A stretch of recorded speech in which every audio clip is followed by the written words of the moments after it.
would you construct space or a map in a literary text? So in fairy tales, much of the detailing is left to you, the reader, and the spaces are only vaguely set out. If we want to analyze space, we can see how it falls under the characterization of setting, one of the three primary elements of a text: plot, character, and setting. Because it is so basic to the text, it is often overlooked, and a topographical space typically provides conventional and semantic cues.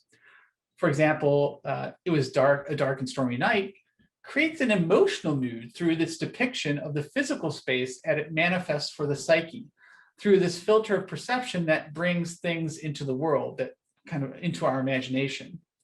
So mapping the fairy tale robs it in a way of its fairy tale-like quality, just as the mapping of the world reduces the fantastic to the scientific.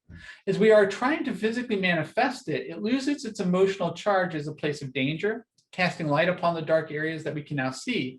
The more defined something becomes, the less dangerous it will appear, or mysterious it will appear. So even if it is a volcano, when it is mapped out, we know the danger, and it becomes tied to what is physically available and possible, not supernaturally, imaginatively possible. There are no limits to the boundaries in literature, and though they often have real-world counterparts, they need not make up such a geography.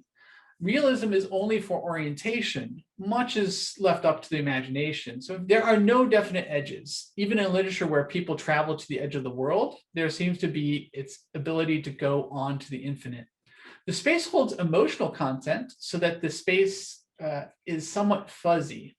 There are typically so many gaps in the description of landscape or journeys that we simply assume that much of this is dead time being skipped over.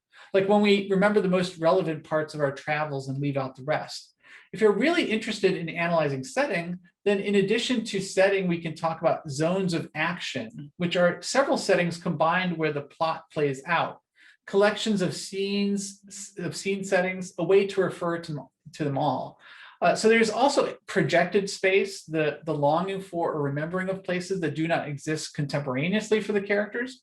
And these markers are also useful to conceptualize as they indicate ranges and horizons, really the limitations or marking off of the borders in which the plot will take place.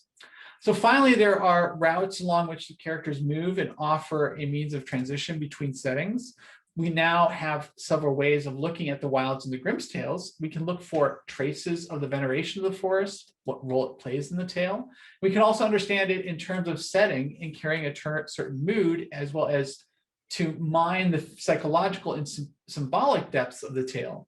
So for instance, in Hansel and Gretel, we can look at the zones of action: home, forest, house, river, and see how each emotional psychological state separates itself from the ideal of a happy family, often forcing them to confront their acts of overindulgence and the learning of restraint, becoming independent earners who contribute to the household income rather than the burden, more or less, that they are at the beginning.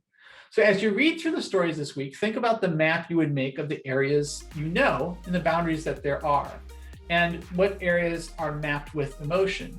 And this will come in handy for the assignment for this week, which will be a challenge for you to map the topography of a tale and to think creatively in how you would map the emotional tone to each of these fuzzy or not so fuzzy areas.